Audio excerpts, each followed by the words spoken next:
Hey everybody, we're going to start working on this junior version of the penny wallet.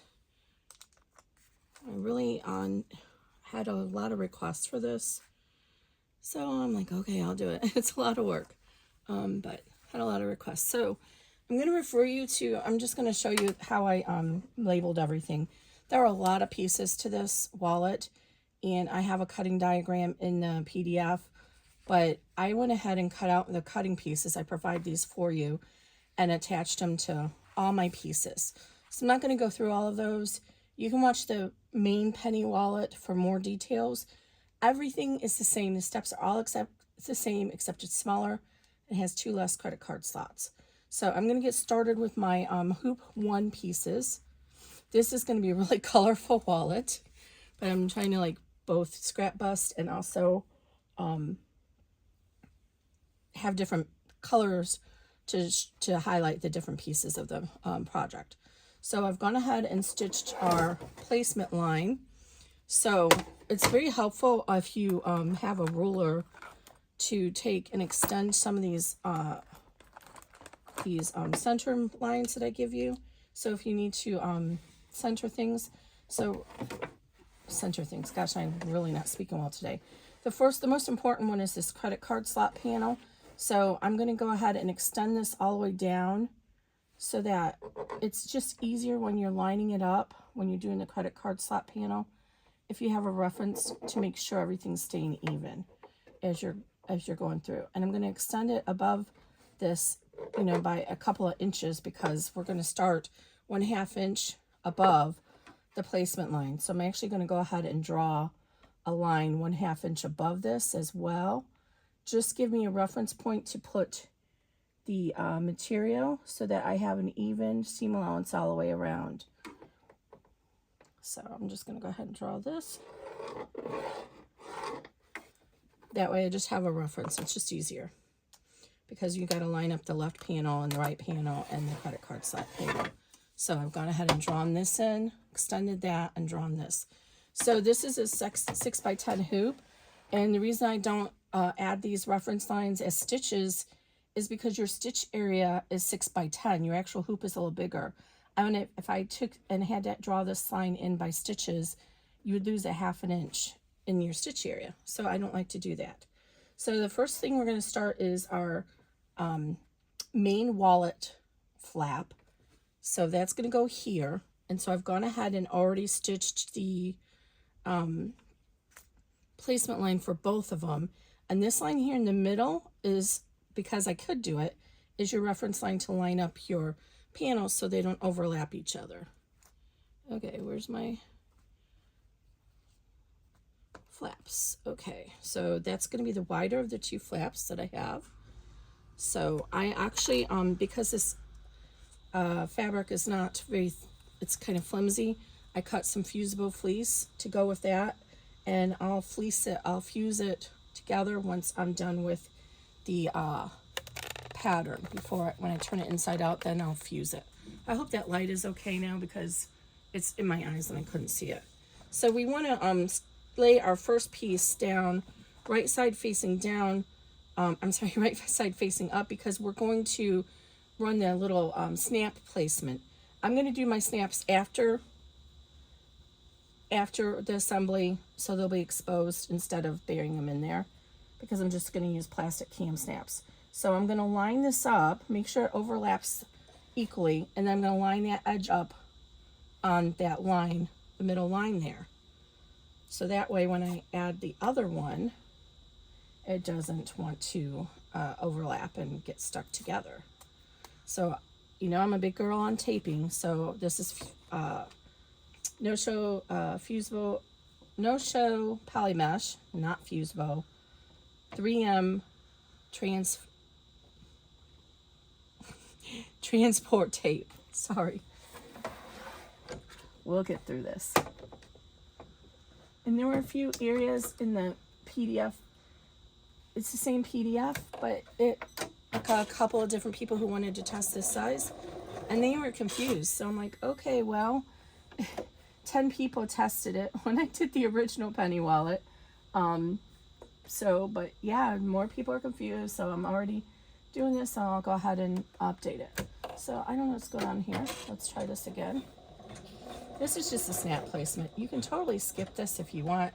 And when you're done, you can just fold your flap in half and mark your snap placements. So some people like having the snap placement, so I provide it. Okay, so now we're going to go ahead and place our second piece right side facing down. We can make use of this tape again.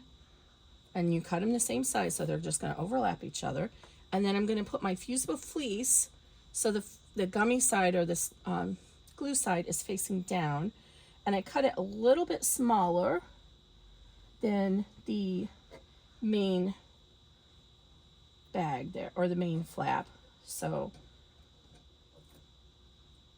but that's fine. Trying to eliminate it from the seam allowance, but I'll go ahead and trim that out later. Okay, so now I'm going to run step 3, which is going to give us the outline that we're going to trim on. So what I'm going to do is I'm going to finish this flap, and then I'm going to run steps 4 and 5, which is the same thing. I'm going to put the right side facing up, run the stamp placement, right side facing down, and run it the seam for the wallet credit card slot flap. So I'm going to do those steps, and then I'll be right back. Okay, so those are trimmed. So I'm going to go ahead and, while I have this hooped, I'm going to trim the fleece with my applique scissors, because it's just easier while it's already attached here with the tension of the hoop. It'll be easier than when I finish. So, and I have my little Cricut mini iron here. When we get to that step, I'll turn that on and heat it up and use that. No sense in getting the big iron or the heat press out to do these small steps. It'll be a little bit more challenging to do the backing, but we'll do it. We'll manage. I am using the water-resistant canvas from My Punk Embroidery for the exterior. I have successfully fused that with regular fusible interfacing on my heat press with the pressing cloth. So I don't have any reason to believe that it won't work with my little press here. And the, you know, the goal is just really for the to give a little bit extra body. This is going to be a really small wallet. I don't even know if it'll fit the iPhone SE, the smallest iPhone. It will fit, oh, I got really close to that edge there. It will fit the, whatever that brand is, Motorola, that has a little flip phone that folds up. You know, I've had people ask me for patterns for that, but to be honest, there's just not enough demand to make it worthwhile. The amount of time I have in each pattern is pretty extensive, and my time is limited right now. So it's just not something I've been able to really incorporate. Okay, so now we're going to go ahead and lay our credit card panel and get ready to start doing our credit card. So I went ahead and cut these, I think I cut them too thick. I think they're only supposed to be 1/2 inch, but they're 1 inch. I did 1 inch by 3 1/4 inch, whatever the PDF says is what you cut these. These are optional, but it's just fusible interfacing, and it just gives a little bit extra body to the top of the credit card slot since you're going to be pulling the credit cards in. But you can totally skip that. It's totally optional. And I really should have pressed this material first because it's a little wrinkly, but we'll make do. Okay, so we want to go ahead and we're going to start with our credit card slot facing up, and this is where the little middle point comes in handy. So go ahead and fold this in half or use a pen and ruler and mark that center mark. I'm just going to crease it with my fingers.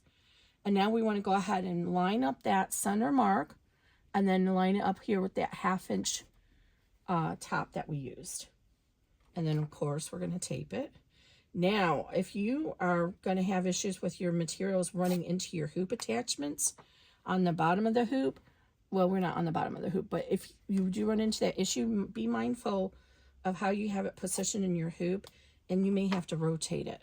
Also, if you're on a multi-needle, I do have a note in the PDF on this, but remember, on a multi-needle machine, you're going to have to put the manual stops in for the color stops, because pretty much every color stop is designed to make you do something at the machine for an in the hoop project. If you're doing a actual embroidery design that's incorporated into the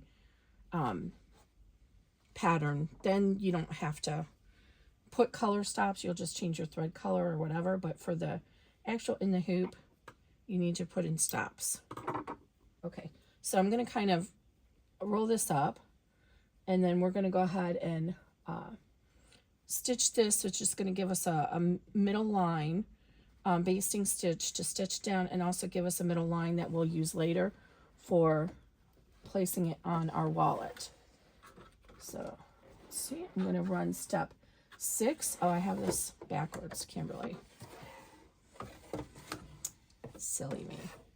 Okay, so we'll go ahead and run step 6. So I have that all taped down. I have it rolled out here. I'm going to run step 6 and I'll be right back. Okay, so step 6 has given us our little basting stitches at the top that we'll use later to line it up with our main wallet. And where's my stiletto? Oh my goodness. I feel naked without my stiletto. Okay, I'll have to use this. So it also drew this line here, stitched this line here. That's going to be the bottom of our first credit card panel, or credit card slot. So I'm going to remove the tape I had down here, and we're going to set it aside because we're going to reuse it. And now we're going to fold this up, and you want to try and keep the sides as even as you can. And mine, I think I cut it a little bit off skew. What's the word I'm looking for, Kimberly? Askew, but it's a little wider than it needs to be, so that's fine. So now we're going to go ahead and fold up. So this is going to be the process we're going to repeat. So we're going to stitch the bottom, we're going to fold it up, we're going to stitch the top, fold it down, bottom, top, and we're just basically stitching the folds. So if you've ever done this on a sewing pattern, you know what you have to do. You have to do all this marking and draw the lines and measure it all, and you know, you could do that ahead of time. I could have designed it to do that and then just had you put the panel on here, but I don't like doing that. It's really aggravating and it's tedious. So it's actually easier for me to do it this way. So we're going to run step 7. I'm just going to leave the machine running because it's just a few stitches. And I did shrink the little legs, as I call them, down because to fit the whole thing in. So the jumbo or the regular penny wallet, the little legs are a little better. And actually I didn't cut this very well. Oh. So, this is going to be difficult. We'll make it do. But you see, I must have cut it the wrong directions. So it's not wide enough, but we'll make do. So here's a little tick mark here. It's catching it over here. We're going to fold down against that tick mark. And I'm not going to start all over again, but I obviously read my instructions wrong. And so now we're going to fold down against it. And this is a time where if you have like a ruler you can use to fold against it too. Not a plastic one, like a metal one. That's helpful as well. I think I need to double check my cutting instructions. Okay, so now I'm going to go ahead and lightly press this. I don't want it to be too taut. And I'm going to double check and make sure I'm hitting that on this side since it's not catching. And I did. Okay, so you're going to catch it on both sides. Then we're going to tape it down. I just lost a piece of tape. Oh, before we tape it down, I almost forgot. Okay, so now I'm going to go ahead and press this, finger press it first against the bottom. Keep it on a firm surface. Okay, finger press it. And this is where you could actually stitch this as you go. Let me turn this on and do that. So let that heat up real quick. And I have a little pad over here. And so we'll just do this as we go. So put your heating pad here, and then you're going to get your fuse bow, and I like to put the fuse bow side facing up. So I'm going to place it right there at that little crease there. Then I'm going to fold it back down. Make sure it's even against those little legs. And then we're just going to, I'll be right back. I'm going to let this heat up for just a minute and we'll be right back. Okay. So we're going to go ahead. I have my heating press here. I have the fusible facing up, and now this is all ready. So I'm just going to up and down press it, up and down. When you're fusing stuff with the fusible interfacing, you don't want to iron like you're doing your clothes. You want to go up and down, because once that glue starts melting, then you have the potential that it'll move around on you. Okay, so now I'm going to run step 8, which is going to give me the bottom. I'm going to fold it up, run step 9 for the legs, fold it down, and so on. And then once I get all those steps done, we'll meet back here and resume the rest. Let me just show you one more time, just so since we're already here. Oh, might help to remove your pressing surface, Kimberly.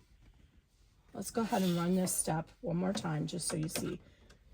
Okay, so we've ran one card slot. Now we're going to run the bottom of card slot 2, which is step 8.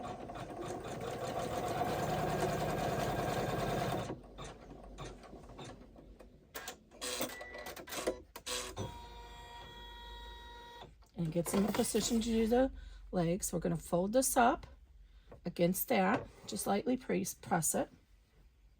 And then again, put your tape down. The tape didn't even hold it in place. I lost it over there. At this point, the gravity will usually hold it in place, but the reason why I still like to tape it and not rely on gravity is if something goes wrong, your natural instincts are going to be to put your finger in there and try and catch something, and then you're going to get a needle through your finger. Okay, so this is 9. We're doing the top of it.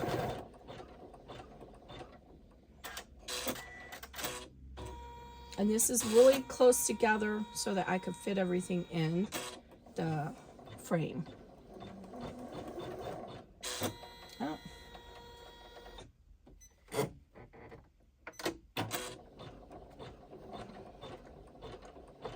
I'm not sure what's going on with the machine. It's been serviced, but it's like not wanting to, hold on, I'm going to catch that thread and hold it. It's not wanting to, keep saying it's breaking. So I don't know what's going on with that. And I think I will adjust this just a slight bit, but I didn't cut it wide enough. But over here, even, it's, oh no, I just didn't cut it wide enough. That's fine over here, because if you lift up this here and trim away the seam allowance here, there's plenty of room there. So actually, come to think of it, I am going to trim that out right now because I don't want it to get caught in my wings.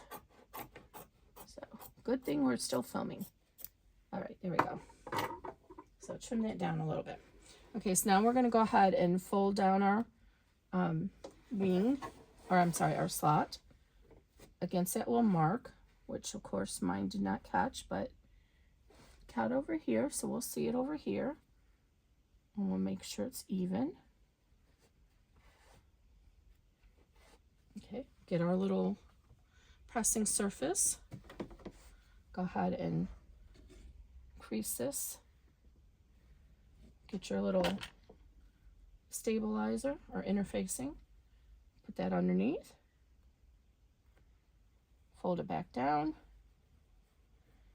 And now we're going to firm it to mount the glue.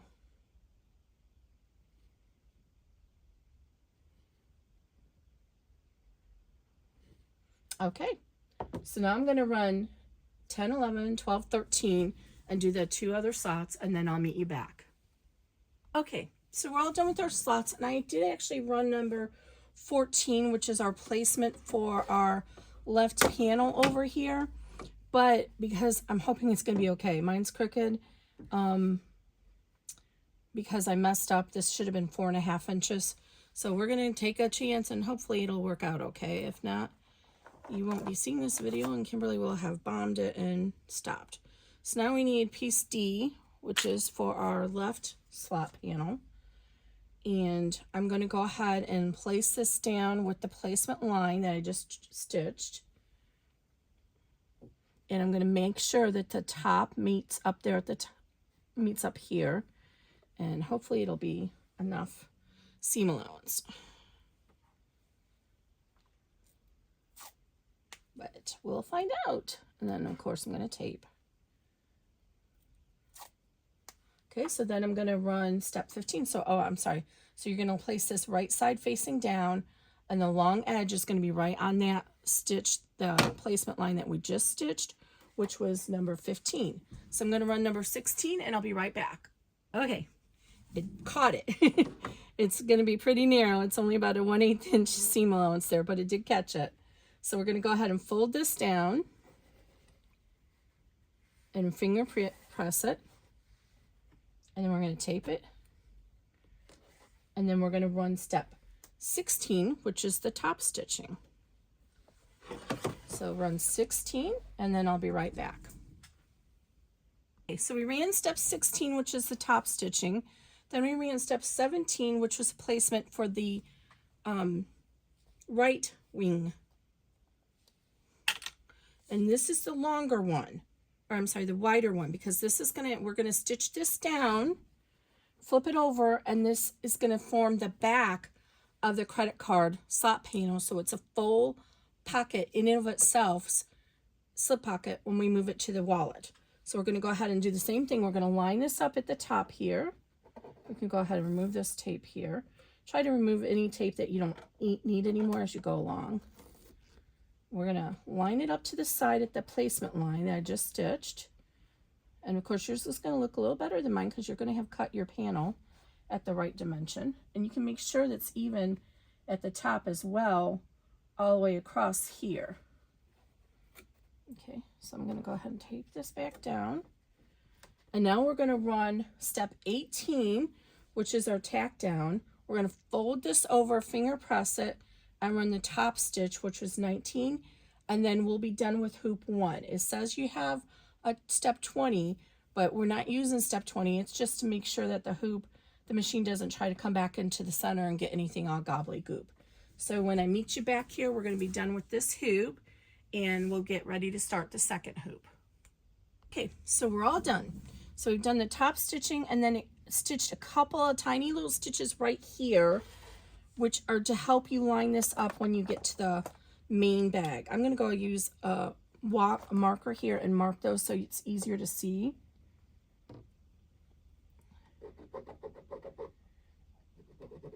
This is air erasable, and we'll pull those stitches out at the end. There's just a couple of little stitches there so that when we line it up, they correspond with these stitches up here. So when we line this up on our main wallet, it all matches.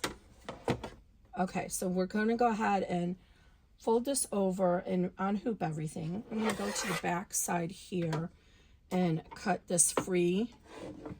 Need to find my seam ripper.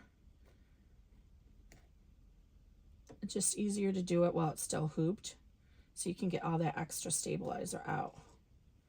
So I'm coming in underneath with my applique scissors, and just make sure you can see your blade underneath the stabilizer so you know you're not cutting into your fabric. And this one's giving me a little bit of trouble, so I might not be able to be successful here. Let's try this again.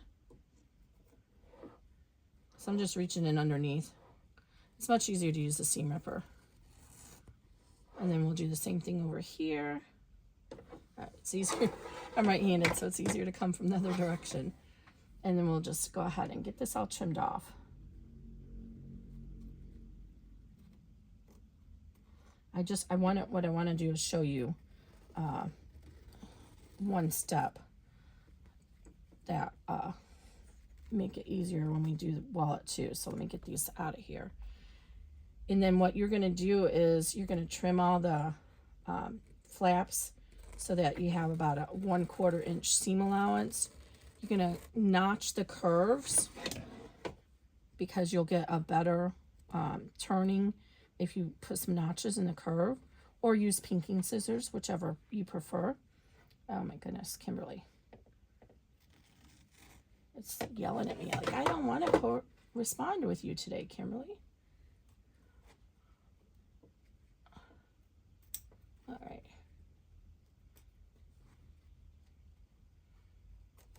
All right, there we go. But yeah, if it's easier, just unhoop this and trim it afterwards. It's fine. Because I'm making this a little more difficult probably than it needs to be.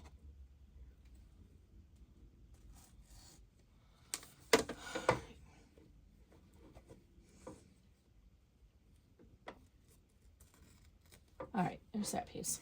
So now we're going to do the same thing over here, and we're just going to cut through the original placement line stitches over here, just so we can get closer and get that out of our seam allowance, because we want to reduce the bulk as much as we can. Again, I'm cutting right through here where that original placement line is. Make sure you don't cut into your fabric. So you do whatever works easier for you. If you're new and you are attempting this I would say this is minimum of a moderate wallet, then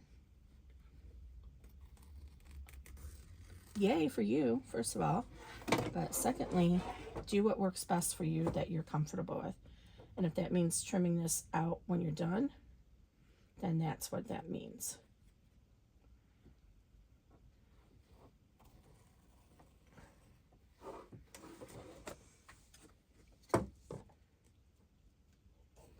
Because, you know, you're going to have a lot of materials. And one thing I always recommend, and it seems to be something that has gotten lost over time in the embroidery world when you're talking about doing in the hoop projects, probably because the complexity and the amount of material you use. But in regular embroidery, it's recommended that you always do a test run of any new design you're working on. Any, you know, not just if you digitize it yourself, but like anything that you've purchased, and you want to test run it on something that's comparable to what your final product is going to be, because that tells you how your machine is going to handle that design. If it's really dense, you may have to decide to use extra stabilizer, if it's, you know, any of that kind of stuff. So it's always a good idea to do that. So what I recommend when I'm telling people to do a new in the hoop project is to use your lesser quality fabrics first until you know how it's going to work for you, because I'm not going to sugarcoat it. I've had times where I've had projects that I get all the way done and I've had to trash them because my machine just couldn't handle going through all the layers I was trying to give it to, you know, get it to go through. This is why I used to test on my 6-needle machine, which I haven't even turned that thing on in so long. I stopped doing that because those machines are beasts, and they're meant for semi-commercial, you know, the home hobbyist. So, you know, they are meant to go through leather. So if you want to do a leather on the back, they're meant to go through structured caps, which, you know, that's a lot of material and stuff. So they're a lot more stable. So what I found was that I could whiz through my designs on that machine, but then when I'd actually have people testing it on a single needle machine, it would be too hard. So I stopped doing that. I bought my first single needle machine, and I have gone through. Now I'm not going to cut all this out. I'm just cutting from the bulk of it. Okay, so what I want to show you here is we want to fold this over, and I cut mine a little bit too big, but we want to make sure that we fold it as close as we can to that trim. Now mine, because I did cut it, I didn't cut mine wide enough. I already have only a 1/4 inch seam allowance. If yours is wider than that, go ahead and use a ruler and trim this to a 1/4 inch. So, but we want to fold this over to the back and have it as taut as we can, because it's going to take up a lot of room in the wallet. So you end up getting about a 1/4 inch. So since we know the top is lined up, we can go ahead and make sure it's lined up here, and then we can go ahead and press this. And actually, since, oh, did it just go to sleep on me? I'm going to go ahead and press this since we actually have this already on. I went to sleep, but that's okay. And get a nice firm surface here. So I can tell that it's, see how it's a little bit wavy right here versus there. So I'm going to take it over and trim it just a little bit with the rotary cutter. Just 1 minute.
Okay. I'm making a mess over here. Okay, so now it's a little bit better. So I'm going to fold it over again. And we want to try and make sure that that's pretty even. And I'm actually going to err on the side up here because it's not filled in up there because I didn't have it wide enough. But I want this to be even. Take the time to make sure this looks really nice, because when you open your wallet, this is going to be a very big focal point in the wallet. So I'm going to go ahead and press this.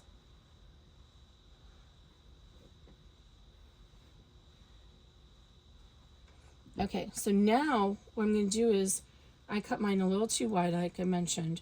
I'm going to go ahead and I'm going to leave this extra here.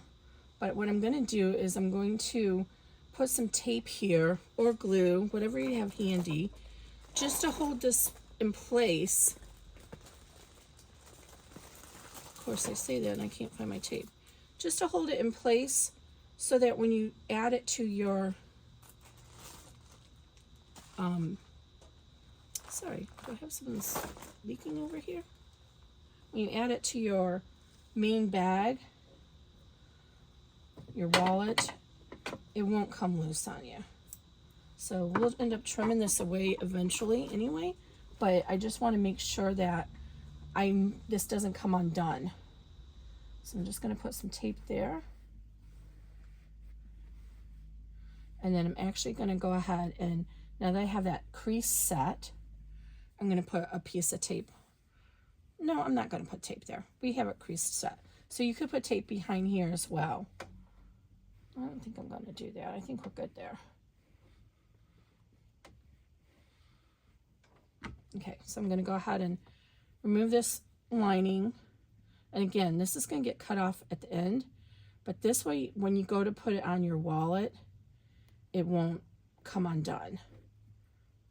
The extra pocket material. Of course, the tape is not wanting to be nice to me here. What is going on here? There it goes. So you can use pins. That would have been another option, in which I actually happen to have pins sitting there. Okay, so now we just have this, and we'll leave that extra there for now. But now we have our nice slip pocket credit cards, and you'll have your little sample credit cards or your expired credit cards. You can go in and check and make sure everything's stitched out like it should. Everything's good. So you have 4 slots on the 6x10. Okay, so this we can go ahead and set aside. And then for these flaps, just go ahead and trim. This side is already pretty even. Go ahead and trim the seam allowance to 1/4 inch. And I'm going to go ahead and, remember I have that fusible fleece on here. So down here at the corner, just go ahead and put a couple of notches.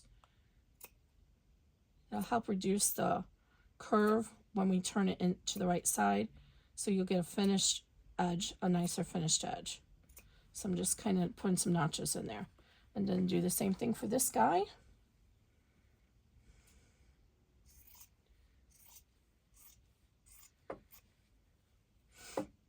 And then I'm going to turn it right side out and hit it with that little iron. And then I'm going to go ahead and get my stabilizer hooped for hoop 2. I'm going to run color stop 1 on hoop 2, and I'll be back with you. Now is a good time to go get yourself something to drink, go to the potty, get your circulation moving, and we'll meet back.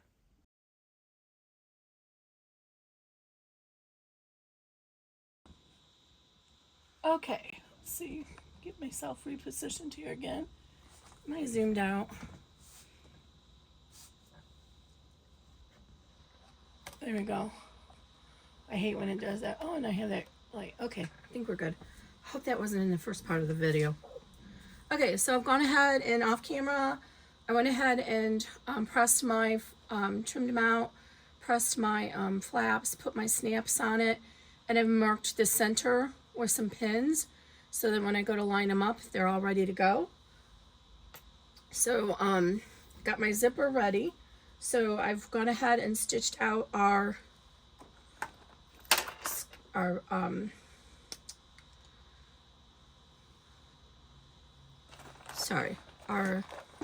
hoop 2, and we have a couple of tick marks here that we got to do the same shebang here. Let's go ahead and extend those so we can see them easier. This one probably is okay, but this is going to be for the flap, so it's just easier to do it now. And now, so this is our zipper placement right here. So I'm not going to go into a lot of detail for number 3 zipper, number 5 zipper tape, but you can use either one. I like to get started. A number 3 zipper tape will fit in between these 2 lines. A number 5 zipper tape, you're going to line up the center of the zipper with that middle line. So that's how it works. So I'm going to go ahead and get this positioned here. Center it in between those 2 lines. And again, you can use that center line to help with your placement. So you just want to kind of follow it along, roll it along, meeting that center line right on top of the center placement line. And then tape, tape, tape.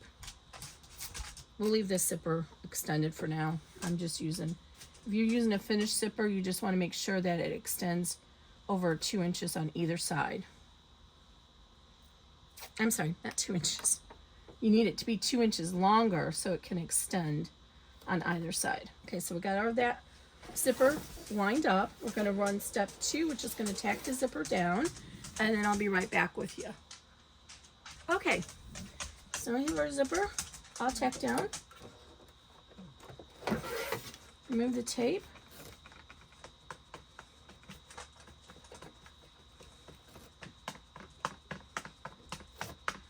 And we're going to start with our zipper pocket on the back.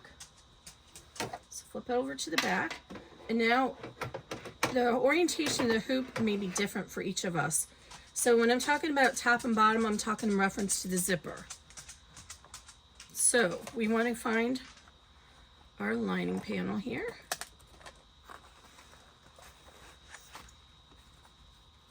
I'm using this colorful here.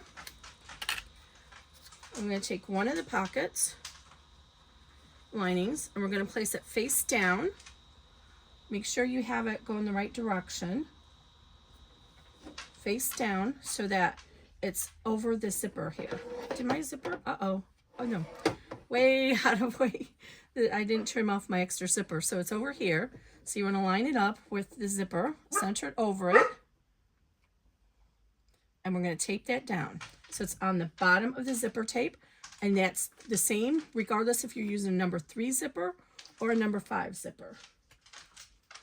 Okay, and carefully, see now here's what I'm talking about. See the hoop attachment is here. That's going to get in my way. So what I'm going to do is just gently fold this down and then use a few pieces of tape to hold it down for right now. So it's not in the way of our hoop attachment. This is going to throw me off. I'm going to tape this here. Now we want to get our bottom pocket, which is piece G. And I'm using the water resistant canvas. So you want to have it, if it's directional, you want the direction in the right position, and then just flip it over. And again, center it over that line or the bottom of the zipper.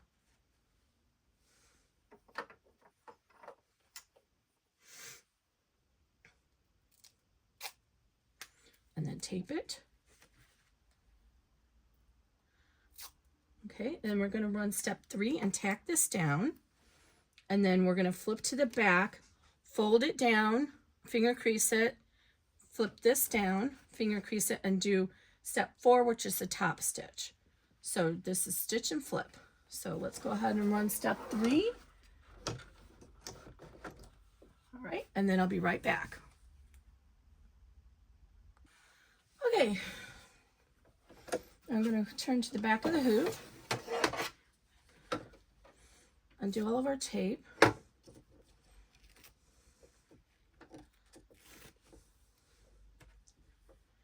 And fold this down. Lightly finger crease the seam and tape it back down. Okay, over to the front, same thing.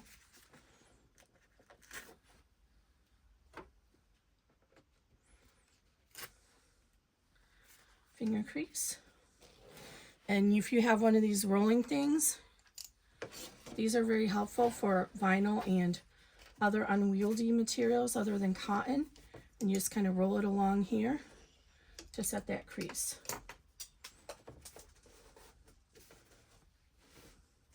I'm going to tape it.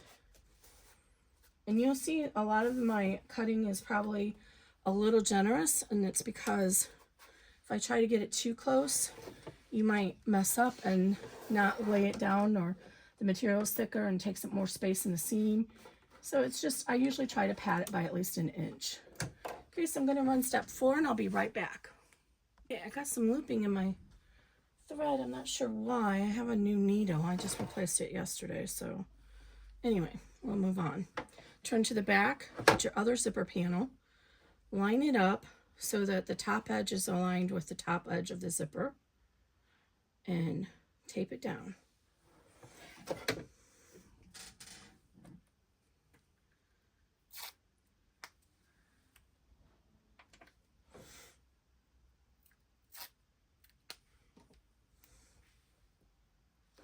Okay, and then hold this while you flip it over, or you can add additional tape. Now we need our piece. Let's see. We lost track. Okay, I'll be right back. Okay, sorry about that. So piece H here, this is going to get stitched to the top of the zipper. Then we're going to cut the stabilizer free and fold this to the back so it forms a slip pocket. So we're going to place it so it's lined up with the top of the zipper. Make sure it's centered. Tape it down.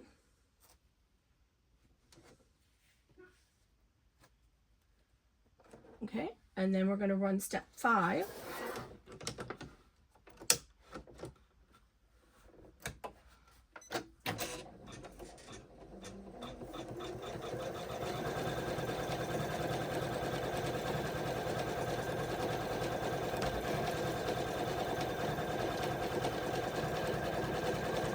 I'm going to leave the zipper pocket on the back as it is.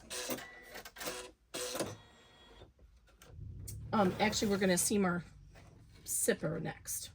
So go ahead and fold this up out of the way. So you're going to fold this up, finger crease the seam.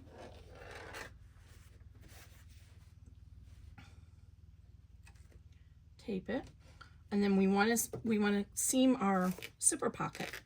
So we also need to fold this up out of the way.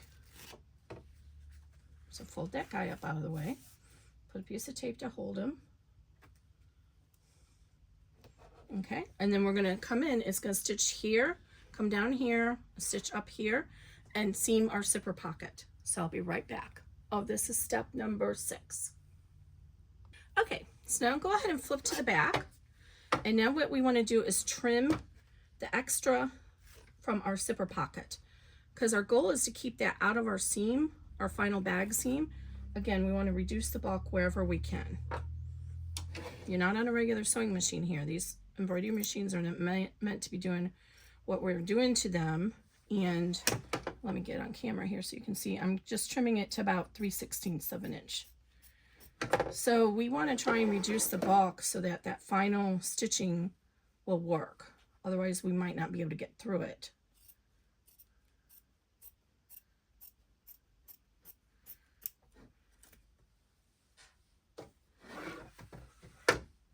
So I'm just trimming, like I said, about 3/16. It's not quite a quarter, a little bit more than an eighth.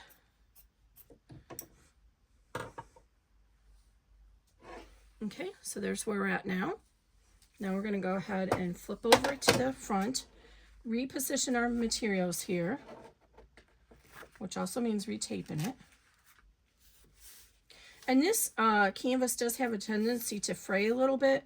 So what you can do is take a lighter around the edges of it and like this, just real quick, and melt it, just like you do on the zipper tape. Okay, so now we're going to run step 7, which is our top stitch here. And let me run that and I'll be right back with you. Okay, I'm really going to cry. I don't know where my suit, I have 2 of those Alex Anderson tools and I don't know where it's at.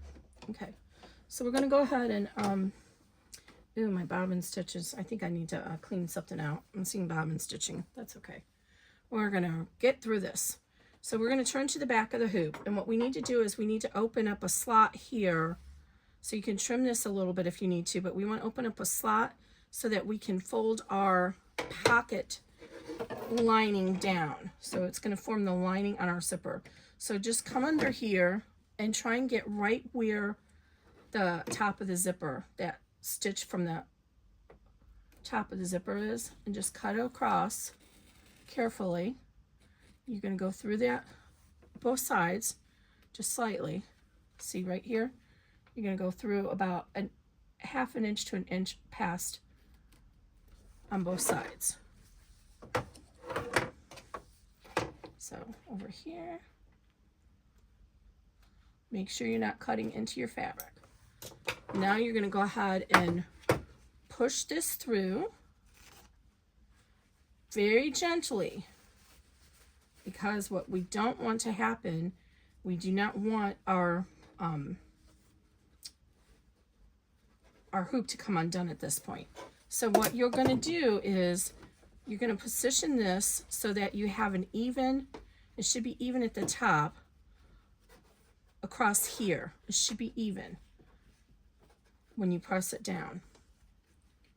This little corner in here. If you have to cut your stabilizer a little bit more to make that happen, go ahead. You can have a little bit of give here.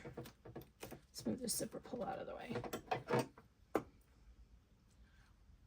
The other thing you could do is actually trim the pocket seam allowance a little bit. Okay, so we're going to go ahead and just pretty that up. So I'm going to go ahead and work on it and make sure it's even on both sides.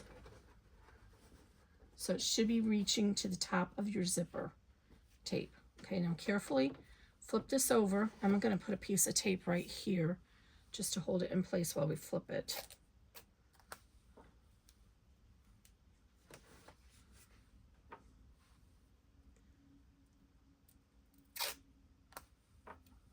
I'm just going to put this tape here to hold this in place to the stabilizer while I flip it.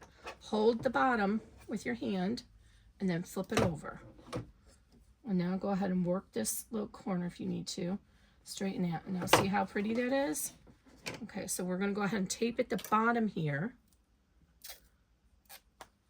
to hold it down. Don't pull on it because you've already set the seam on the front. So you don't want to mess that up. It's nice and neat. Now you need your piece I, which is the back of this pocket. And you're going to lay this so it's overlapping on the top here. It should be centered evenly across the top and bottom. And then go ahead and lay it so it's just, it should be right on top of this. So just like that. I am recording, aren't I? So I'm going to flip the hoop around so you can see over this way a little bit better. So we got it evenly distributed on this side and, you know, about a ½ inch above this at least. And then we're going to tape it down so it should be evenly distributed on both sides. And we're being very gingerly here because we just compromised our stabilizer. And I'm sorry, I'm using a material that is a hand dye, so it's the same on both sides. I should not have done that. That might confuse you. You want the right side, the pretty side should be facing down. So this is, let me just write this here. This is the wrong side.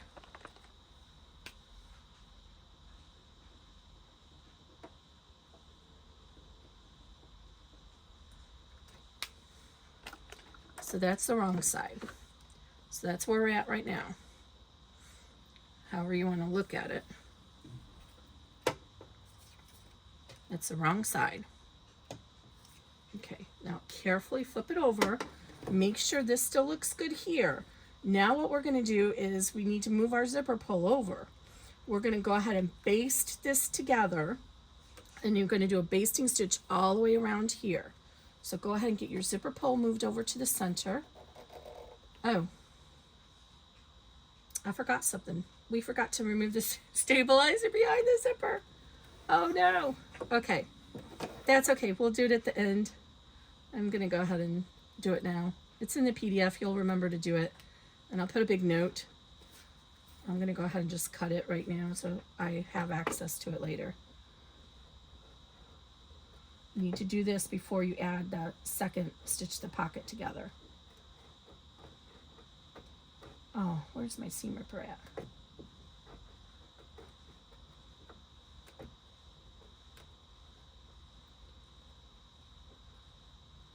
So if you were using tearaway, this would be no big deal. Can't believe I forgot to do that. So since I can get the zipper almost all the way over here, I'm going to go ahead and just cut as much of it away as I can and hope I don't take my zipper pull off.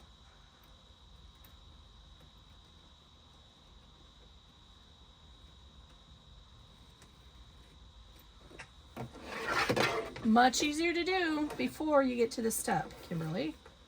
Okay, I'm going to get in here and see if I can trim the other side. I just need enough so that we can get to it later. I'm not trim it out later, the rest of it.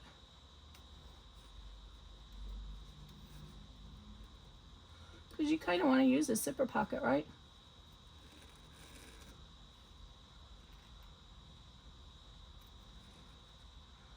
Okay. You would have already done that. So, okay, let's back to our original programming. So go ahead and get your zipper positioned in the center. Make sure this is still even here. Everything is on the bottom. And we're going to end up stitching around right in here where this top stitching ends. We don't want the presser foot to get stuck on this open seam of stitch or open tape. So I'm going to put a little piece of tape right here where the top stitching stops. And that way, if the presser foot, when it does the basting, it will not get stuck there. Okay, so here's where we're at now.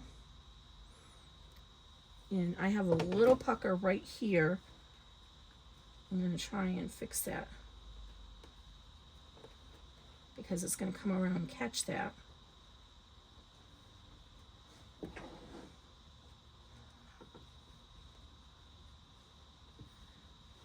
Try not to have a pucker. Okay. Sorry about that. Hold on. But this is, you know, the stuff that can happen. So I'm going to cut this a little bit more so I can get that seam to lay down.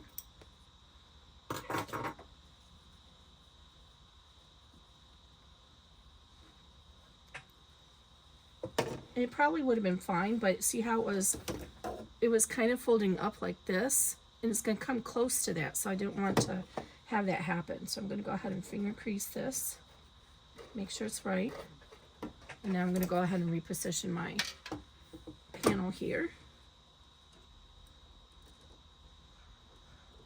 So watch for those kind of pitfalls. Okay, there we go. Now it looks good. Okay, so now here we go.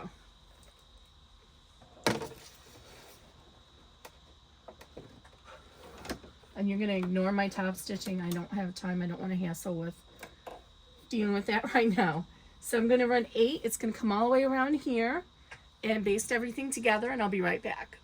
Okay, so now the last thing we want to do before we start with the rest of the bag is we want to trim out this stabilizer up to our basting stitch, just right here, so we don't have that in our final bag. So get your little applique scissors or whatever your favorite small scissors are, and you want to go all the way up to that basting stitch, but try not to cut into the basting stitch, because that's kind of holding everything together. But we still have our tape on the back, so it's, if you do cut into it a little bit, it's okay. You have your tape on the back holding it all together.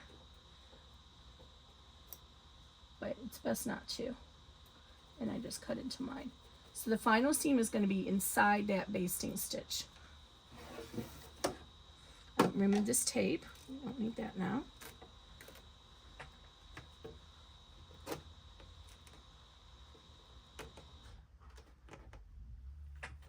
Okay. And it's already loosey-goosey because we have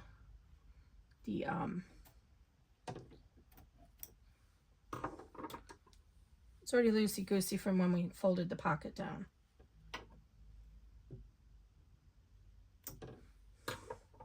Okay, so I'm going to go ahead and trim the extra zipper tape now. So I'm going to actually reach under here, fold this up.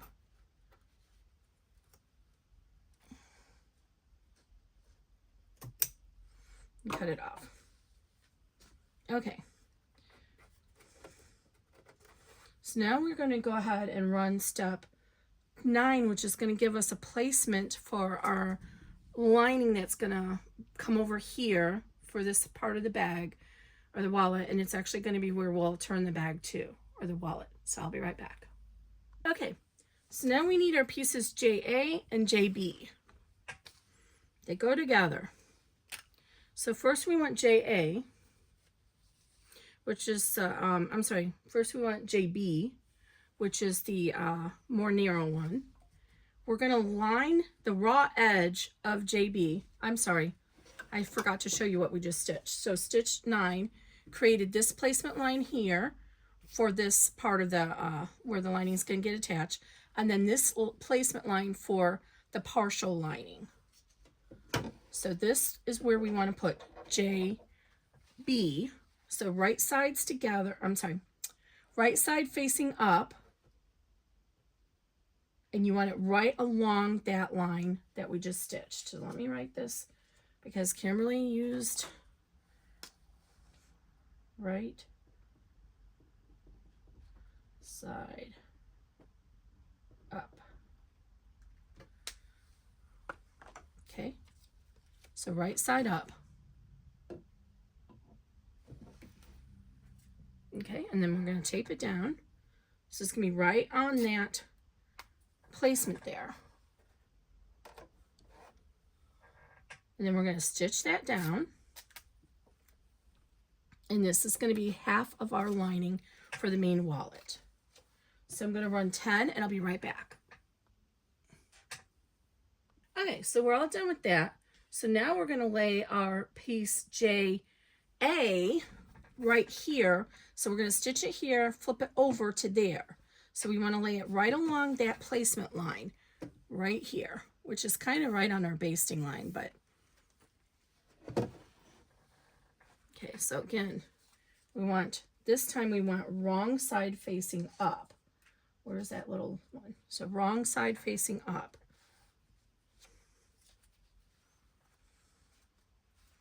Make sure it's centered over and it's on this line. I gotta pull it closer to me to see it. wrong side facing up, tape it down.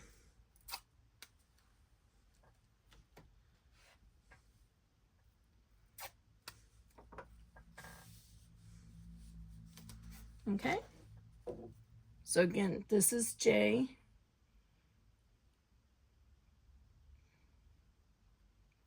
Sorry, JA. Okay, we're going to run step 11, and then I'll be right back. Okay, so now before we continue, you see we have a lot of extra seam allowance right here. So we're going to go ahead and remove this tape, and let's go ahead and trim that extra seam allowance underneath the lining here.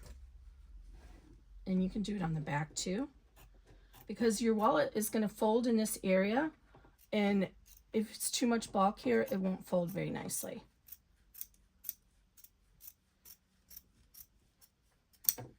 Okay, I'm going to flip to the back carefully, and I'm going to do the same thing on the back.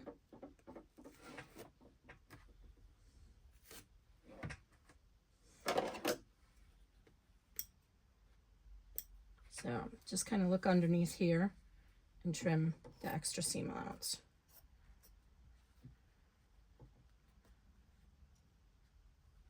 Oops.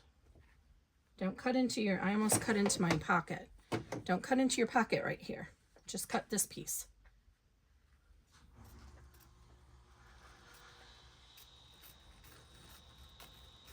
All right.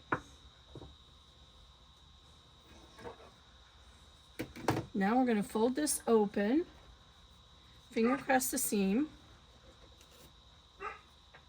fold it open, and then we're going to top stitch, which is step 12.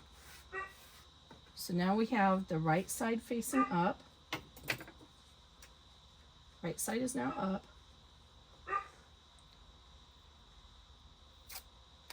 Okay, tape. Use a lot of tape just to make sure everything stays down. All right, and then we're going to run step 12 for the top stitching, and I'll be right back. Okay, sorry about that, I forgot a step. So before we run step 12, we need to actually seam our lining here together. So what we're going to do is you want to go ahead and, it's helpful if you fold it right at that little cross line there, or the stitch line. Fold it there, and then you want to leave at least a 1/2 inch seam allowance. So go ahead and fold that, and then trim out so you have a 1/2 inch from that crease.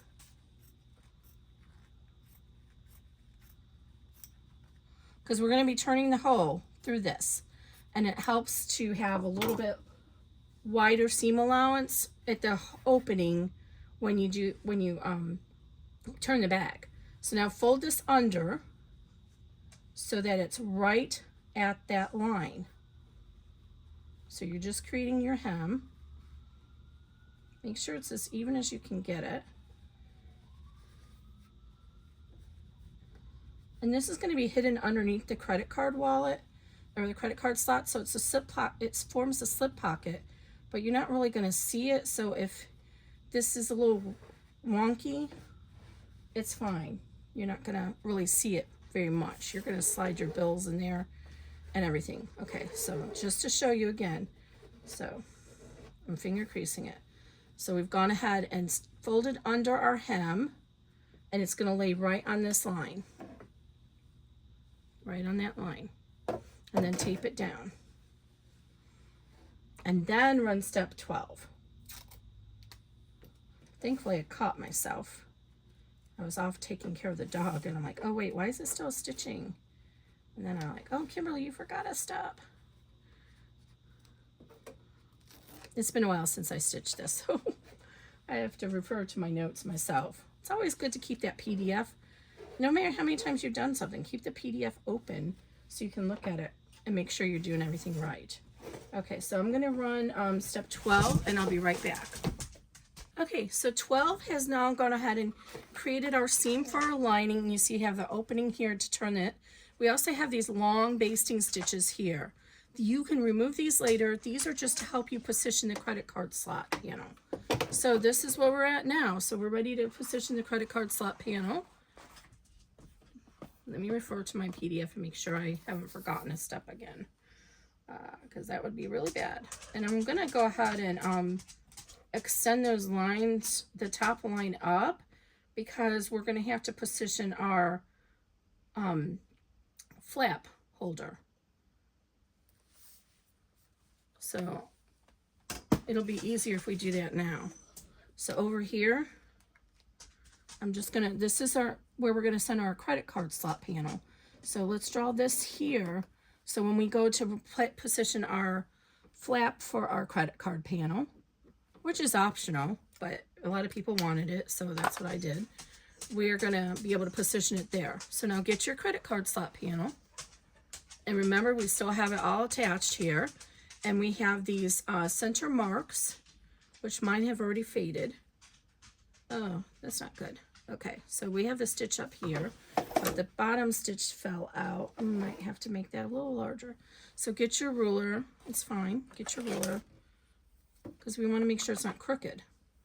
So get your ruler, and here's the top tick mark that we're going to use for centering it. So we just want to draw that down here. I should have used a different type of marking device. Okay, I'm going to do it this way so I can see it over here. Make sure that's even. So I'm going to put my ruler so it's even with that basting stitch. And then I'm not sure. Oh, it is still here. Oh, I'm blind. It's so long on the bottom. Okay, so it is still right here. Okay, let me show you that close up. Right there it is. So to make your life a little easier, you can get a couple of pins. Where are my pins at? Just a couple of regular pins. And help line it up on here. So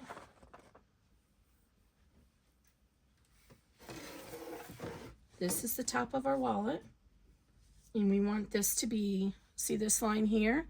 That's going to be right on this line here.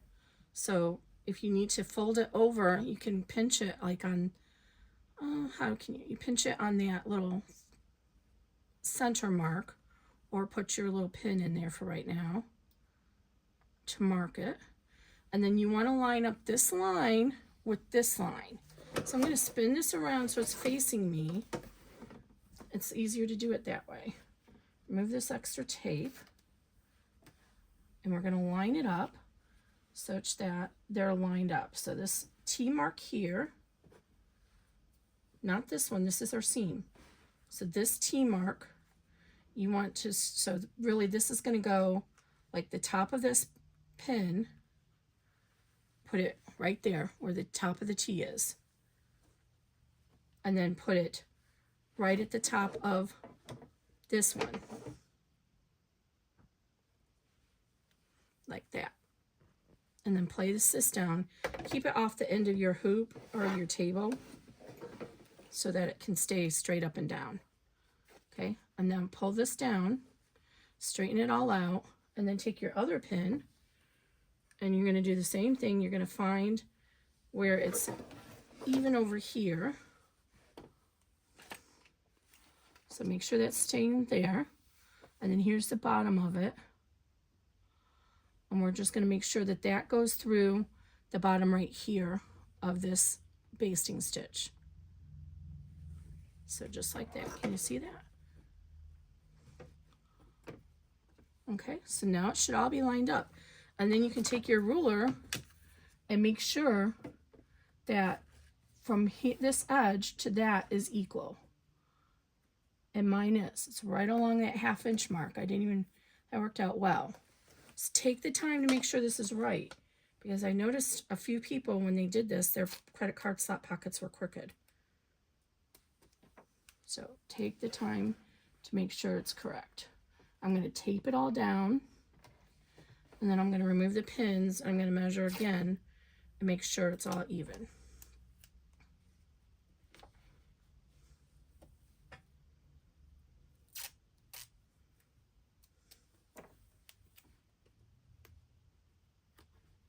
Okay.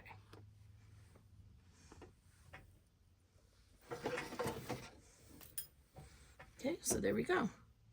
You can double check with your ruler, make sure everything's still even. It's a little hard to see because I used a variegated material there.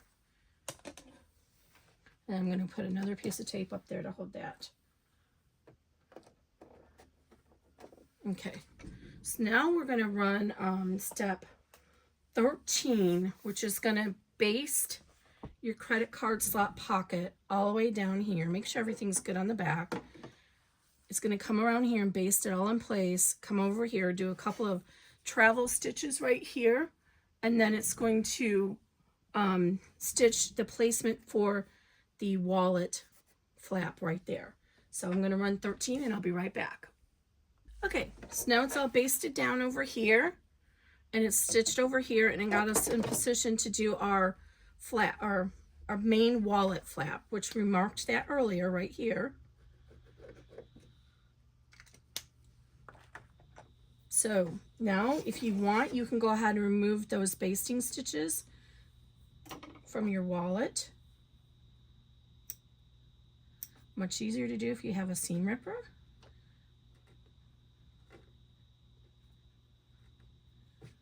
Okay, and these up here too.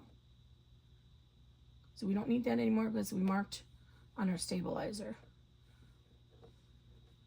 This is why this is not, you would not use vinyl for this part, because that would not be ideal. You can also remove all this tape so you don't forget it later and it doesn't get caught in our seams.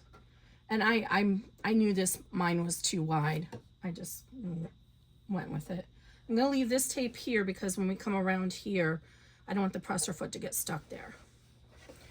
So one thing to note, I did not mark the line for the, if you wanted to use the optional pocket flap to, so if you were putting a mobile phone in here so it wouldn't fall out, there's an optional third hooping with a flap to do that. You would position it here, and then if you're using D-ring strap connectors, those would go here. I'll show you when we get to those steps, and it's in the PDF, but I am not using either of those options because I'm not going to use this as a crossbody bag. So I'm not adding that extra bulk. It makes it very bulky here. So what you want to do is, if you make those options and you choose to put those D-ring strap connectors here, I would recommend putting a piece of tearaway over the whole top of it when you get to the tack down. So we'll show you that. So this is going to be our flap for our credit card pocket right there, and that snap is really close. I'm going to have to position it a little bit more down. So I'll mental note, and that must have gotten out of whack a little bit. So we'll add that receiving snap after we're all done. So that's going to go there. So this is our wider one, which is going to come right here. And kind of, you have to imagine you're going to have stuff filled in here. So I made this generously sized, but you don't want to place it like this. You won't have enough room for the snap. But until you fill it, it's really hard to guesstimate where to put the receiving snap at. So I would recommend that you just kind of put it 3/4 of the way over here, and that way you have some room. So when you actually go to have your pocket, so let's imagine this is all full with your phone and everything, and you have this folded over and all the credit card slots. You're going to have all that thickness, and you want your flap to be about right here. So, and I had it too far over. So we go 3/4 over. So I'm giving you the flexibility of how far you want that over. So we're going to have all the flap in there, and then your snap will be there. So, but you may prefer to have it all the way across and snap it all the way closed like this. In that case, then line it all the way up here, and such that when you have the wallet all folded, and we take that into consideration, your snap is going to go all the way over here, because if you're carrying it that way. And actually, I'm going to do that. I'm just going to leave mine that way. That way we'll see what it looks like. So I'm going to position mine so it's almost over to there. So we'll see what that looks like. Okay, so then I marked my center, and here's our center mark. So we're going to position this center right on there. So on the center mark. And then I'm going to make it so it's just not all the way over here, but almost. And then we're going to tape it down. And you can go ahead and get your ruler out and make sure that it's accurately positioned this way too. Oops, I just bumped it. So it ends up being about 1/4 of an inch. So it's even this way. So make sure this is nice and even. And I'm going to put some tape down here as well as up here. Let's go ahead and stitch this down, or tape this down. Make sure it doesn't come loose, and then we'll put another piece of tape down there. So you have the flexibility. If you want a short flap, then just put it over a little bit farther. Okay, there we go. So now I'm going to run step 14, and be mindful, this is going to start a little bit off here. If your machine, the presser foot doesn't bump down like mine, you may need to put some tearaway to cover this to give you a little bit of a bridge. I'm going to just wing it, but just be mindful of that. I'll be right back. Okay, as you see, my flap did actually start to come a little bit bump up on it, so I did actually put that tearaway to secure that. So just tear it off.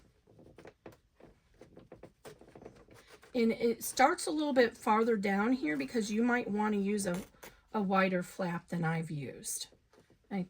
So that's why I started down here, so to get up here. So now here's the tricky part I was talking to you about earlier. So where'd the flap go? I must have lost it somehow. Okay, I don't know what I did with my flap. Okay, I'll find that in a second. Anyway, this is the tricky part I was talking to you about earlier. So if you want to use D-ring strap connectors, so there's a placement here and here. That is for the D-ring strap connectors. Then there's another placement right here for the flap if you use that optional flap to secure your cell phone. I'm skipping both of those. But by all means, if you were to use that, I have a simulated one here. So you'd have your little D-ring strap connectors. You'd attach it here like that. And you want it on the inside of this line.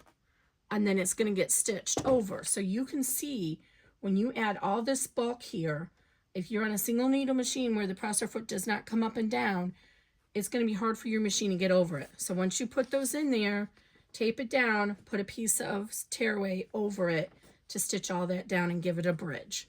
But we're skipping that part. So I'm going to go ahead and skip forward to 17. And, oh, there it is. Somehow dropped my other flap.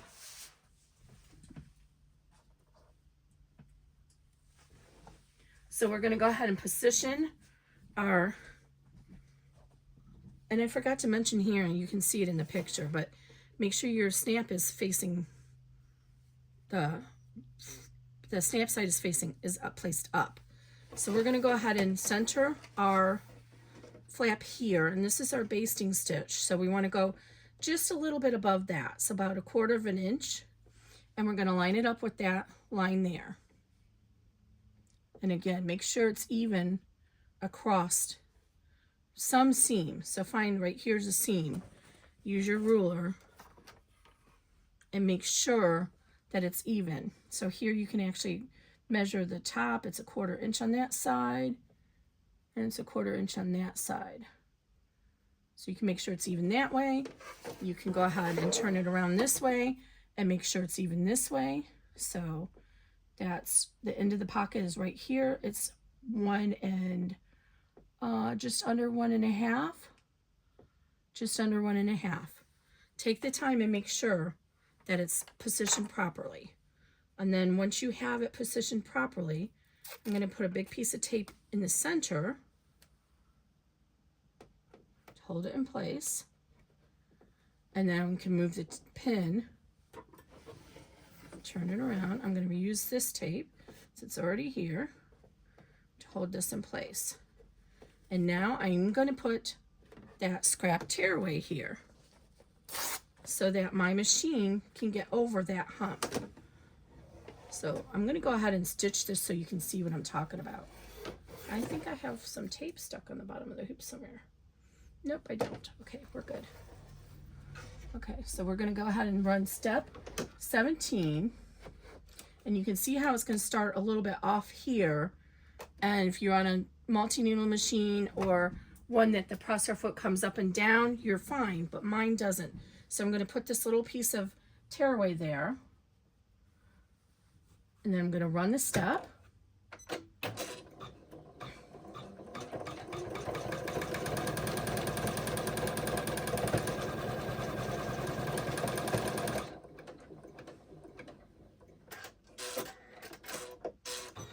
All right, there we go. So we're already almost done with our wallet now.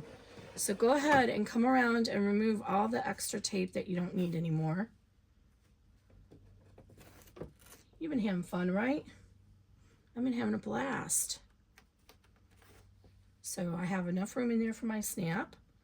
Remove this tearaway. And the wallet or the flaps will actually get caught in the final seams. So these are just basting it to hold it in place, because otherwise you have to guesstimate it and tape it and hope it doesn't shift when you're doing the final stitch. Now I'm going to trim off this extra over here a little bit, just because spatially it's hard for me to look at and know where to line up my exterior panel. So I'm going to trim this to the seam allowance area. And this is where we had the tape in there anyway. Let's set this aside. There's some good strap connectors. Okay, so now we're going to lay our exterior panel down, and this time we're going to right side facing down. So this is our piece K. I'm going to set aside my thermal or my fleece for a second. And so you want to come around here. So you have the basting stitches here. Make sure you're overlapping by at least a 1/2 inch. So make sure it's even here and here, and then overlap this basting stitch by at least a 1/2 inch. Okay, so let me see if I can hold this up because it's getting very heavy. So you want to overlap this by a 1/2 inch. Make sure it's evenly distributed here and here. And then we're going to tape it down. I've used a lot of tape for this project. Okay, so tape the corners down. Now, some machines, now I haven't tried it on this one. My 500 did not like stitching over the fleece. Did not like it at all. It would like get really junky on my stitching. So if yours is like that, get a scrap of tearaway and put it down. Now we're going to come over here and make sure everything is still even and we have enough seam allowance to cover both sides there, which we do. Okay. And then we're going to tape this down. Then we're going to center our fleece over the back of this. I cut my fleece a little bit less. In retrospect, I realize now that wasn't needed because we can just trim it after the fact. Okay, so I'm going to go ahead and center it, and I want the fuse bow side facing down. And I'm going to kind of try and lift up my tape a little bit and make sure that I am going to be catching my basting stitches. So I think I'm good there. Lift up this piece. Yes. Yes, we're good on this end. Okay, oh, where'd that tape just go? Just flew somewhere. Here we go. I'm going to get a new piece of tape.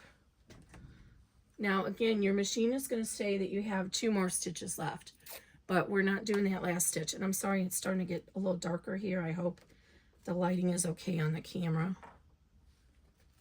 I have as much lighting in here as I can get. Okay. And then I'm going to flip it around and check this side, make sure it's looking good, and tape it down. Again, we have the fuse bow side facing down. You totally don't need to fuse this. You totally can just use a regular batting and let it catch. It's small, so it would be able to do that. It'll catch in the seam. So I'm going to run step 18 and I'll be right back. Okay, just like that, we are done.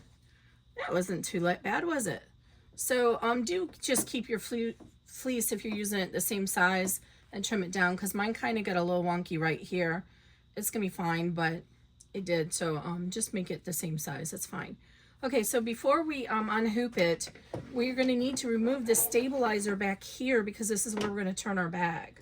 So go ahead and get your seam ripper. In my case, I'm using these scissors. And trim out that stabilizer. It'll also reduce the bulk. Am I saying that word right? I hope so. Okay, so just go ahead and you can get rid of it all.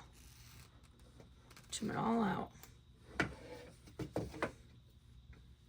One thing I haven't emphasized yet on this process is it is a little bit tricky to put the snap for the wallet. So we're going to turn this right side out, but you're going to have to be able to put the snap in there before you close the bag.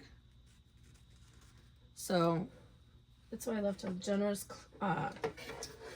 closing option. And these were the basting stitches, so you can actually just go ahead and remove those. And that way you can get that stabilizer out. So just go ahead, they're like 5 millimeters, I think, or 4.5 millimeters. So go ahead and remove those. That was just the placement, the basting stitches that we use for placing the credit card slot pocket. So remove those. And then you move the bobbin from the back. When you go and come around to the front, you'll be able to pull the stitches out, the top thread. I'm sorry if I'm off camera a little bit. I'm just trying to get in here and trim away all this.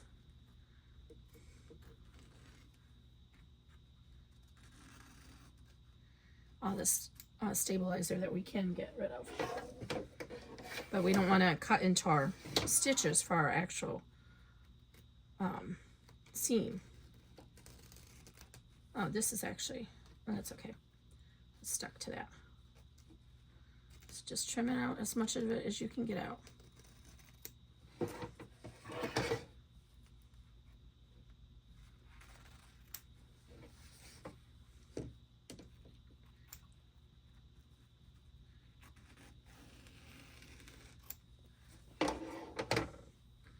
All right, there we go. Now go ahead and remove all the tape. I used a lot of tape on this one. And if you have an option for a table, like especially if you're on a multi-needle, you want to use that table because there's a lot of material now here. And remember, we have those credit card slots. And so this is really heavy. And if you don't have a table, it's going to start to sag. And then your stitches are going to get off. That's not the design. That's going to be stabilization. You are responsible for making sure you have everything stabilized properly.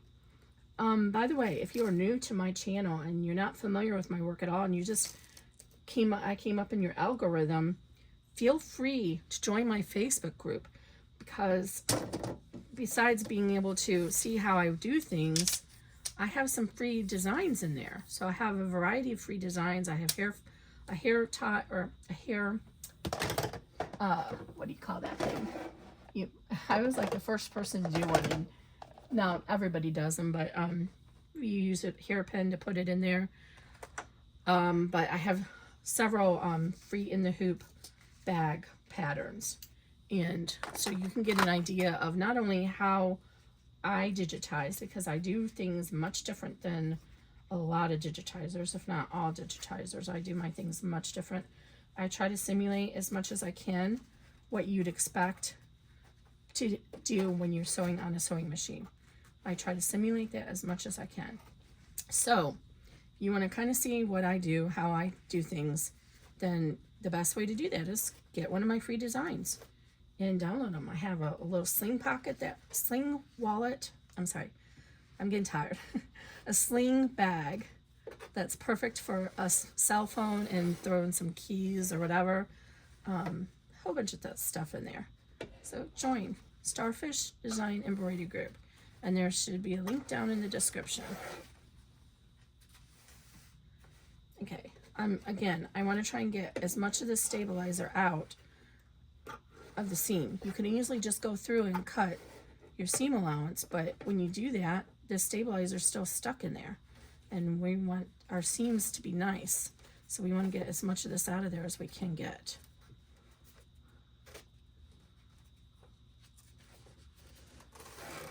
And I have done this almost all in one go, so it's a little difficult for me. A little difficult. What is this going on here? I don't know if I can get this, any more of this out.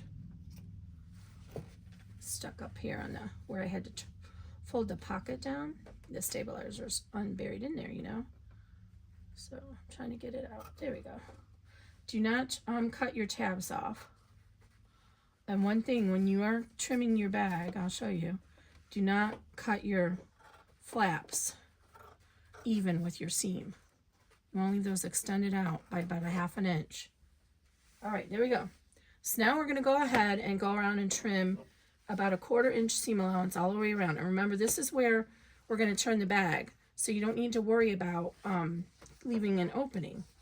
So just go ahead and cut all the way around 1/4 inch. Oh, and did I just cut into my flap? Ooh, I caught part of it, but that's okay. Oh, that's a credit card slot one, so it's not as bad. Don't do that. Oops.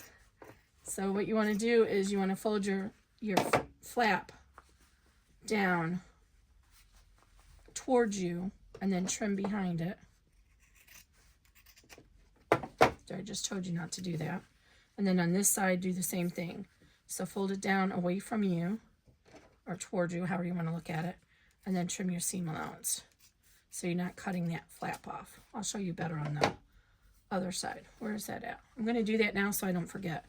Okay, so I'm going to go ahead and fold this flap back, or towards you, however you want to look at it. I'm going to trim my seam allowance behind it.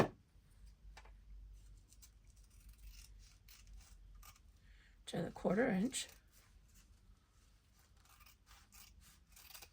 All right. And then I'm going to come around and fold it this way or towards the back again and trim out this seam allowance.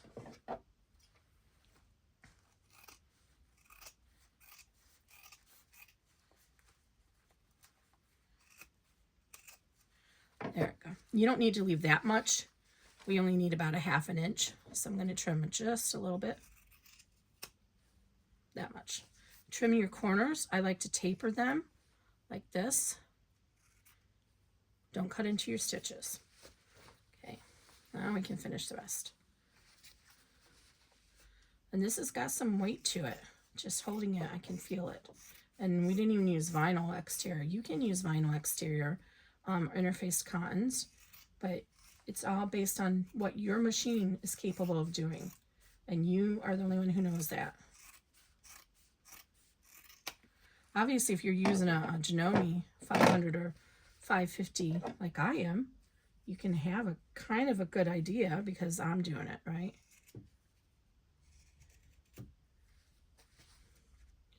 Ideally, if you have a machine where you can adjust the presser foot, that would be really great.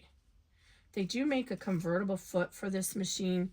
It's actually for a different machine, but it works on this one. I bought it, and I haven't actually played with it because the challenge is it gets really close to the right side of the hoop, and I don't want to digitize for that. I don't want to digitize worrying if it's going to get knocked into the hoop or not. So I haven't really gotten into doing that yet. Okay, so, okay, it's still there. So remember, I have that fusible fleece, and I won't want to iron on top of it. So I'm going to use my pressing sheet here, and I'm going to go ahead and try and fuse that down, just so it doesn't come loose.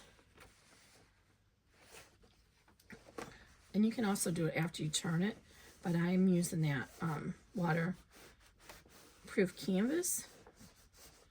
It's really thin. When you think of waterproof canvas and you think of like OtterTex or something, it's not thick like that. So, okay, that should be good. And now we can go ahead and turn it. So here's our opening, and we already have that little hem in there. So go ahead and reach in here and reach all the way to the other side.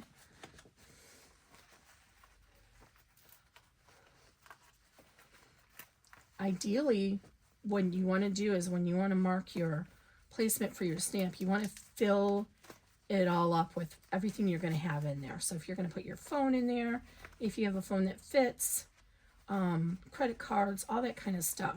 So you know where to position your snap for the receiving end of it. So I'm just going to do a loosey-goosey push out right now. I'm not going to get all the corners good because we're going to have to turn this again when we put the snap in.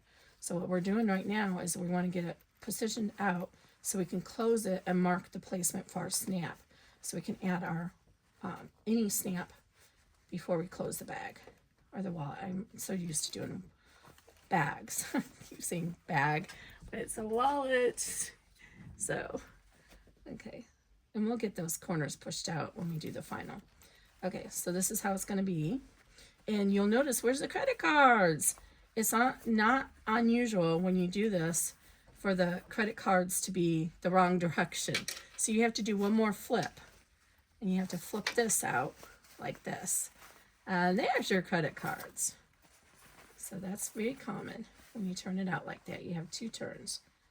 Okay.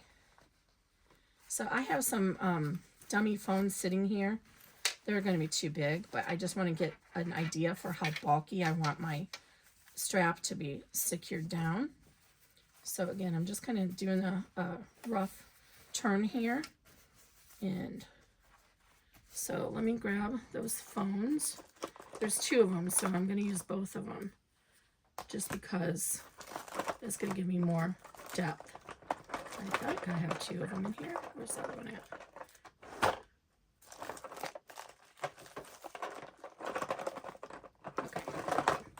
So again, these are too big, but we want to see, we're going to guesstimate how thick we're going to have this wallet when we close it.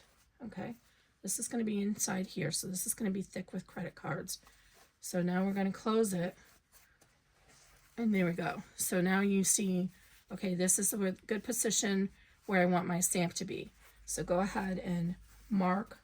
Make sure your corners are matched up though, because you need your stamp to be in the right place here. I'm still on camera, right? So go ahead and make sure your corners are matched up so that when you fold your flap down, everything's even. So go ahead and estimate where it is. So then you fold your flap down, make sure it's even, and then get your pen and then just kind of use the pen to mark where you want your innie to go. And so you kind of fold it up here and you just kind of put your pen here.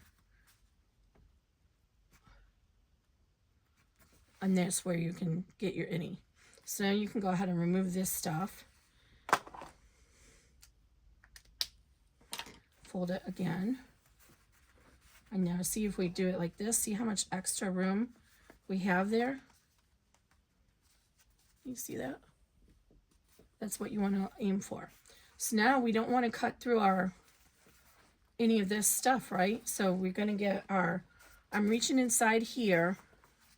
It's kind of hard to see. But I'm reaching inside here with my hand, and I'm going to go ahead and use this to punch through the hole. Or your seam ripper or whatever you have. You can't really use a hole punch because there's not any room to get in there. You might be able to, actually, now that I think about it, but I'm going through that canvas and the fusible fleece. Oh, I need my stiletto. Where in the world did it go? I'm gonna cry. Okay, I'm gonna try again. Just keep pushing it. These scissors actually have a really pointy end, so I don't know why it's taken. There we go, I heard it. I don't know why it's being so difficult to get through. Okay, so now I got it through. Now you want to get your, this is going to be your stud has, or not stud, I hate using those words. Your flat, your cap has to go inside. Like that. Reach it through that hole. Okay. And now get your innie. And now you are going to need your pliers. So let me hold this. I didn't grab my pliers and have them handy.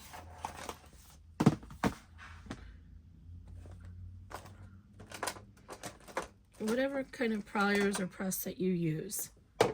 So I'm actually going to kind of try and work it through this thickness here instead of trying to get it inside.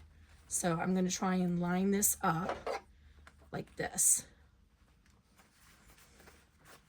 Or you can try and get it inside.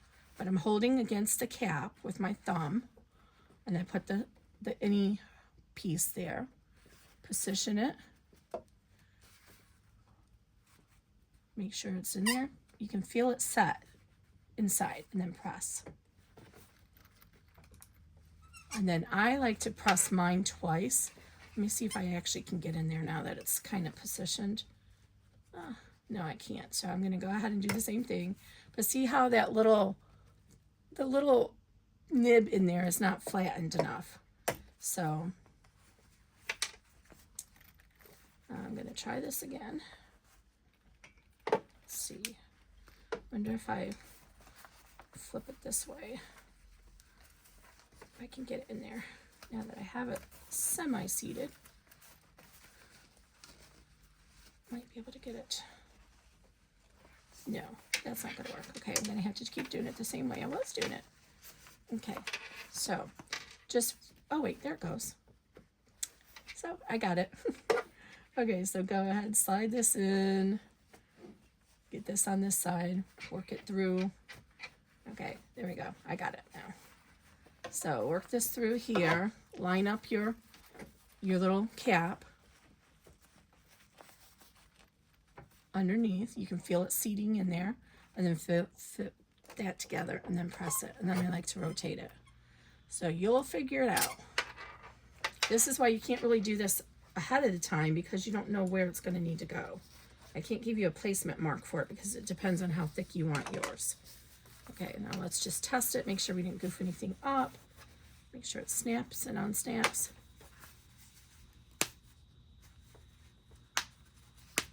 Perfect. I am actually going to snap mine down just a little bit more, but you have better pliers than me. It'll work for you.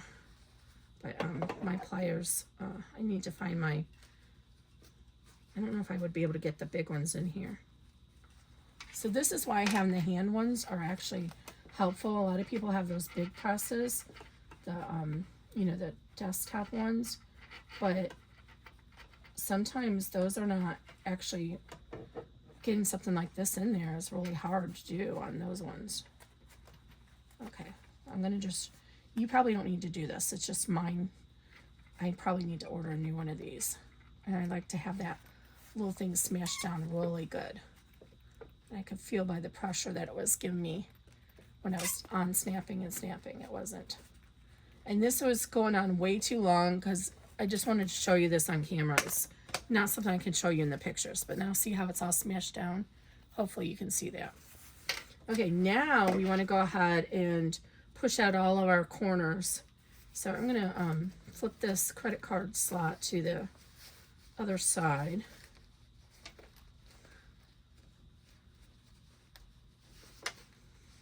And I don't have my favorite tool, but I do have some hemostats.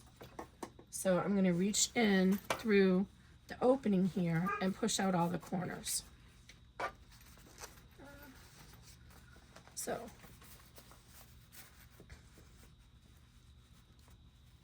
push out that corner. I actually did a pretty good job with just my fingers. How about that? Okay, then come over here and we'll push out the credit card corners, even though we're going to flip that. That way we can close it. And I'm going to use glue to close it. I had a catastrophe trying to use tape earlier. And I'm going to give it one more press when we're all done. Okay. So go ahead and trim anything that you have around, as well any strings that you might have missed. And then I'm just going to go ahead and lay the glue on here. You can hand stitch this. You can use permanent double stick tape, but see, you can just draw the line right along that seam line. Just put your glue right there.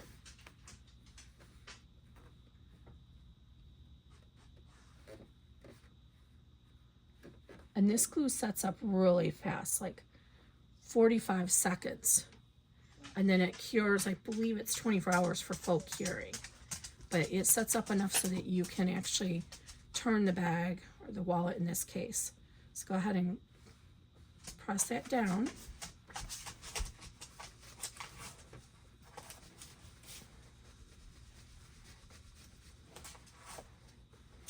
And then while we're doing that, here's these basting stitches that we had loosened up earlier. Let's get rid of that.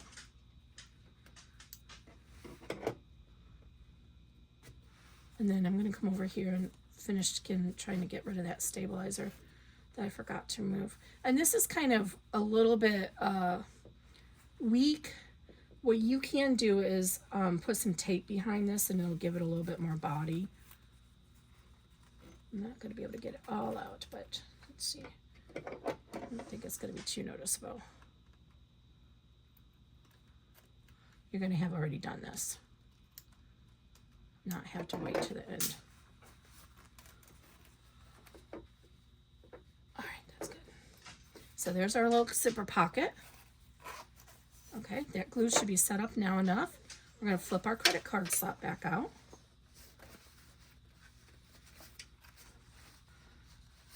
And I'm going to add my snap for the credit card slot later because I'm a little tired now. But you guys know how to do that. It's just right here on this pocket. We'll do the same thing. We'll line it up, mark it, and add the snap.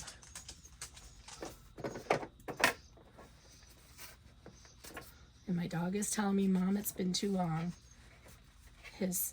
Her master left. So she's like, it's dinner time. Where's he at? So I'm going to have to take care of her. Just a minute, Bailey. Mama's almost done. Okay, here we go. And before I add that snap, I'm actually going to give this a really good press all around and make sure it looks pretty. And then we'll add the snap. But I'm just going to pretend it's here. Fold this down. May have to, actually, it's going to be pretty close. I should have left this a little bit longer. So it's going to be really close on that snap. Well, it's okay. I'll adjust this a little bit lower down. But yeah, mine's going to be kind of tight. But it's okay. All right, so that's it. So, let's close it up. And I'm going to finish pressing it off camera. And there you go. There's your little wallet. This is a junior penny. Hope you guys like it. And have a great day.